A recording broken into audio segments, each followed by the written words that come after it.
Star Wars 7 by 7 episode 2913. The novel Shadow of the Sith by Adam Christopher comes out in just a few short days, and I am thrilled to bring you the first of a two-part interview with Adam Christopher. We will talk about how the project came about and so much more. Punch it!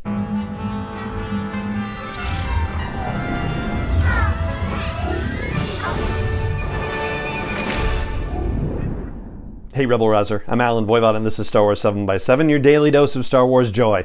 And thank you so much for joining me for it. So Adam Christopher has written other Star Wars stories before, but this is his first novel set in the galaxy far, far away. It is Shadow of the Sith, which takes place in between the events of the original trilogy and the sequel trilogy and tells the story of Luke and Lando's search for Ochi of Bestoon and Rey's parents and so many other amazing things. I'm not going to get into spoiler territory because the novel hasn't come out yet. It comes out on Tuesday. But there is a heck of a lot that we can still talk about without spoiling anything, and that's what we're going to do in this two-part interview. So today, we're going to start off by talking about how he found out that he was going to get to do this project. We're going to talk about writing Lando in a particularly difficult phase of his life, and so much more. So without further ado, let's get into the first half of my conversation with Adam Christopher, author of Shadow of the Sith.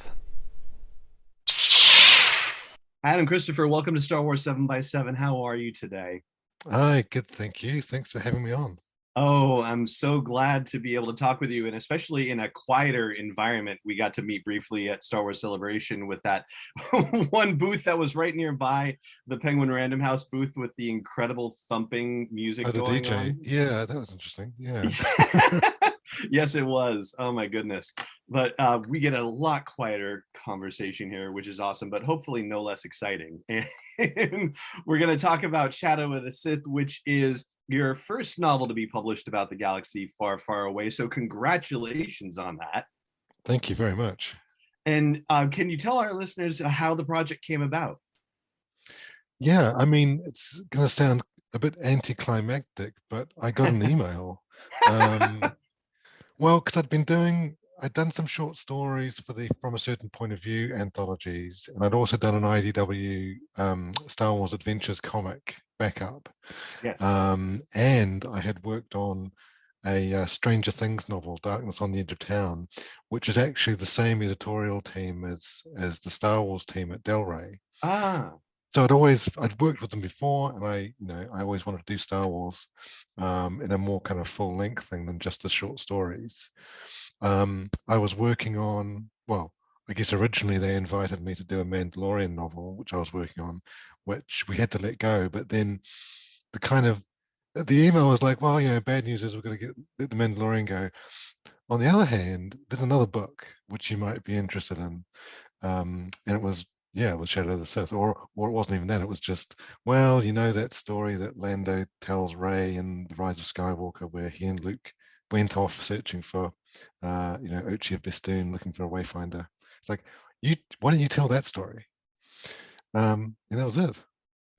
That is awesome. And they just said, this is the story, like, here, go with it and tell it any way you want to and fill it in any way you want to, for the most part. Pretty much, yeah.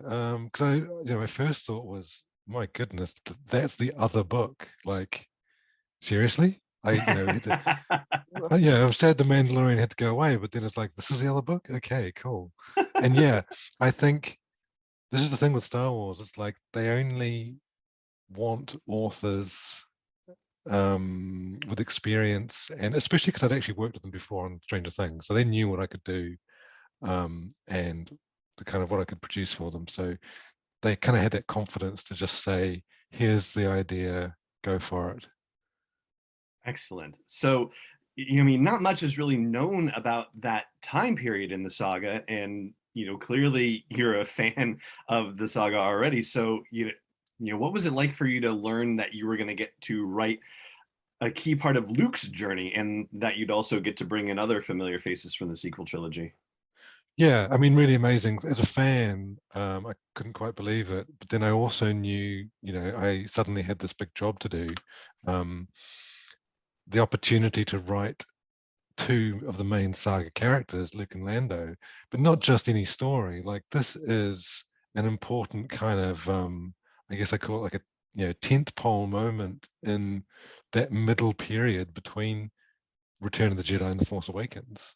Hmm. So what a huge opportunity to tell a story that we haven't seen before. Because, there's been a couple of comics, there's a book, but we haven't seen much in this period. So it's going to be really interesting, I knew from the beginning, to kind of see what Luke was doing, what Lando was doing, and how I could tie the original trilogy characters to sequel trilogy characters, which again have been done a little bit, but nothing at this kind of level. Right, right. And you mentioned Lando, and this novel is like really interesting because you get to present one of the most fun and beloved characters in the saga, but it's also at an incredibly difficult time in his life. So, how did you approach writing for Lando and finding that balance between the sort of devil may care attitude and the heartbreak? Yeah, I mean, Lando's been through so much. And this is the other exciting thing. It's like we can take original trilogy characters and actually do something with them. And I mean, by do something, I mean I can change them in some way, actually develop them, which is rare because often when you're Hmm. doing sort of tie-in fiction, you're kind of doing backstories and you're slotting in between other existing things. But because this was this wide open period in the saga timeline, that was really cool. So Lando, yeah, I mean, one of my favorite characters. And although, when we meet him in the book, time has gone on. It's about 17 years or 16 years, I think, from the Battle of Endor. And it's 6 years since Lando lost his daughter. She was kidnapped, and he spent all that time searching for her. But I thought, what would that do to a person like Lando? So yeah, we know Lando as the playboy, the gambler, the businessman, scoundrel sometimes, but like a man with a plan. He's got a smile and a charm and a confidence, and he kind of knows what he's doing, and he's in control. Essentially, that's what that kind of personality is like. So suddenly it's out of control. He's lost his daughter. He can't find her. What does that do to someone like that? So it was important that it's still the Lando that we love and that we recognize. We meet him at first in the book. He's, at a gambling table in a Right. bar, not a cantina, like next level up from cantina, slightly more classy. Um, because he's having not been able to find his daughter, having spent all this time. Um, he's fallen back into old habits because the gaming table is where he has control, and it's very easy when you have such a kind of tip your life upside down trauma that he can go back to the old familiar habits. But he knows, because he's Lando and he's smart, he knows what's happening to him, and he knows that this is a distraction, and that he's not cheating anyone except himself by losing himself in a situation like that. Which is why when we come to Shadow of the Sith, and he overhears the plan about the kidnapping and the Sith, that really galvanizes him, because he's been searching for that um, fire within him to search for his daughter, to kind of redouble his efforts to get out there, go back into the galaxy, make some progress. He's aware that he's drifted away from that path, but now with this new quest, he's like, okay, this is it. I can do something. I can get back out there. I can kind of reset myself, because this is Lando Calrissian. This is the man with a plan, Right. and he's the character he's still the character we love from the original trilogy. He's different. He's older, and he's obviously affected by what's happened to him.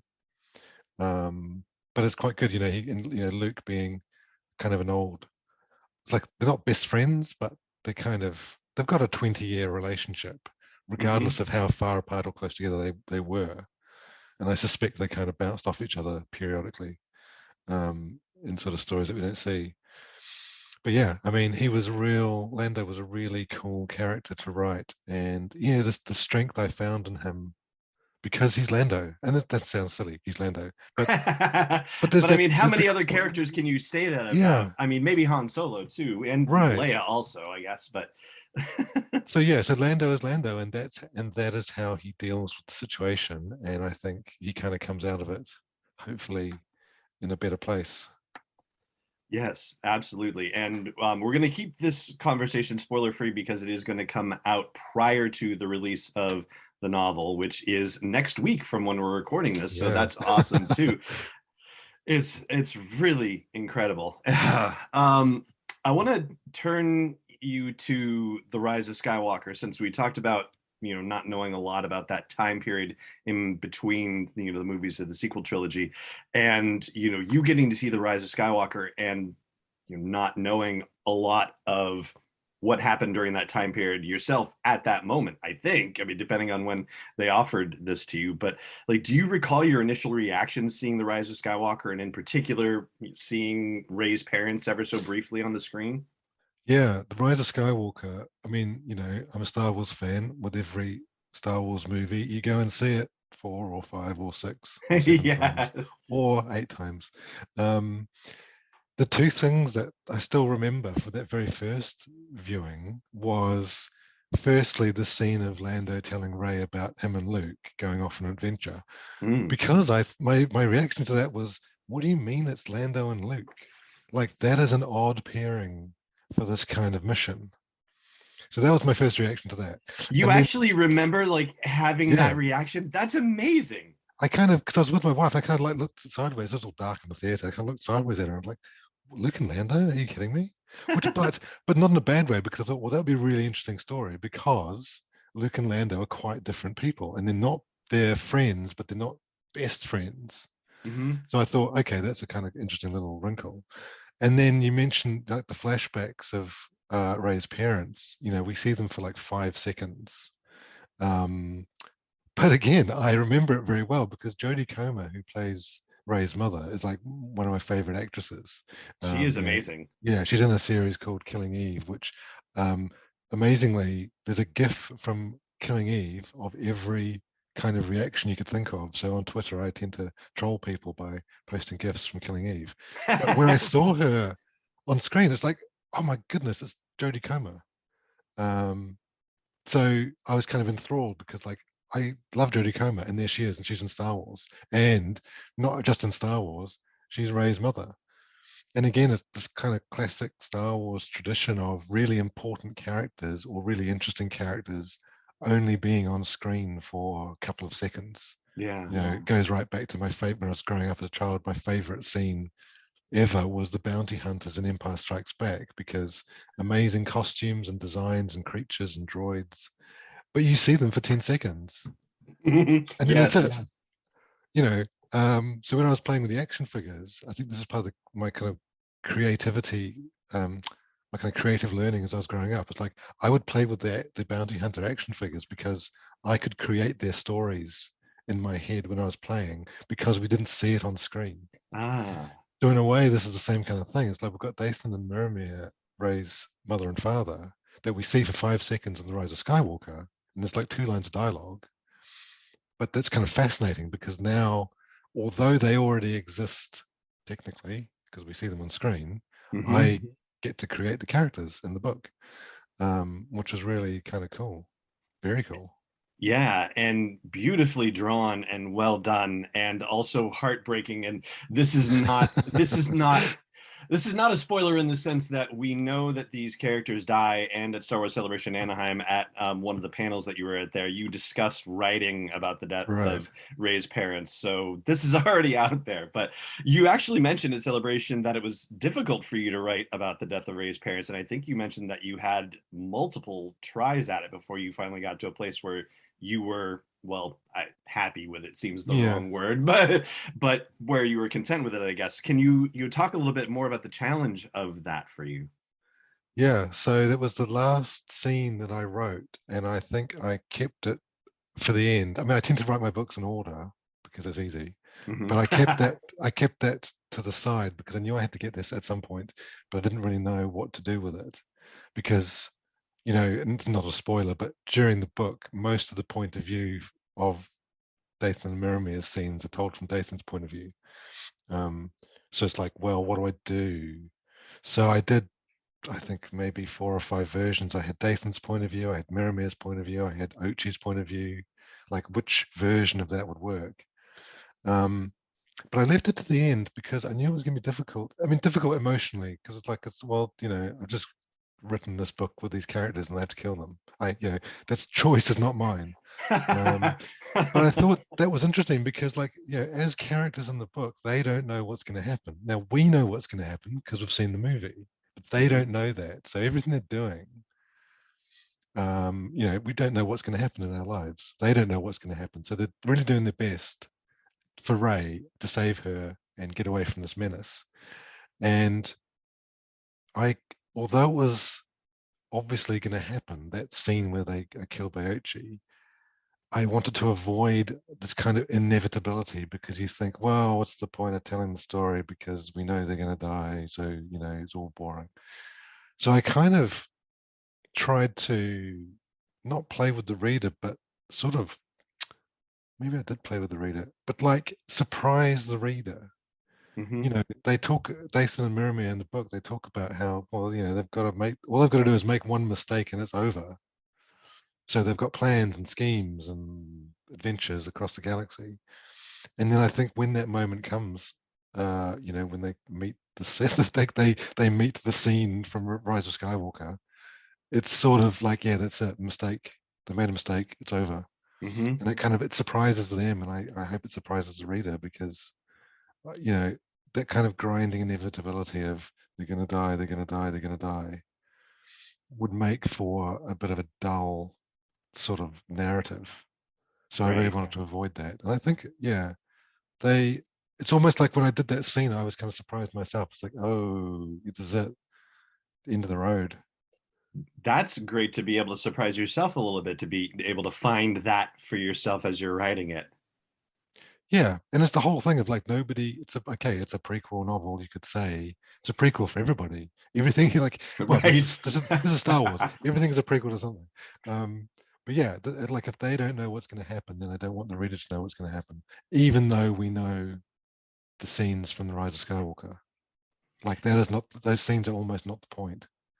The point is the kind of the journey, which is easy to say afterwards, but But I think that's a really key point, and what you talk about with this, because this is also something that's been up for discussion with the Obi-Wan Kenobi series recently. The fact that we know that Obi-Wan and Anakin / Vader all survive the events of this series, because of course it's A New Hope. And so if you approach it like that, then you kind of come from the mindset of, well, what's the point of this story? Yeah. Why are we bothering? We know that they're going to survive. But as you say, they don't know that they're going to survive. And so it's about putting yourself in the character's place and experiencing it with them, rather than sitting outside of the canon and looking at the timeline and going, oh, we know they're going to survive. Who cares? Yeah, and in fact, Obi-Wan Kenobi is a great example, because that is some of the best Kenobi and Leia and Vader stuff we've ever seen. And every episode when we opened up Disney Plus was a surprise. Every episode is a surprise. But yeah, looking at it from the outside point of view, well, we know they're going to survive because there's a new hope, But that is the perfect example of how you can tell an original, inspiring, interesting story with characters set between something else. All right, we're going to stop the conversation right there and pick up the rest of it on tomorrow's episode of the podcast. So for now, it just remains for me to say thank you so much for joining me for this episode, as always, and may the Force be with you wherever in the world you may be. 7 is not endorsed or sponsored yet by Lucasfilm Limited, Disney, or 20th Century Fox, and is intended for entertainment and information purposes only. Star Wars, the Star Wars logo, all names and pictures of Star Wars characters, vehicles, and any other Star Wars-related items are registered trademarks and/or copyrights of Lucasfilm Limited, or their respective trademark and copyright holders. May the Force be with them. All original content is copyright 2021 by Star Wars 7x7. We hope you love it.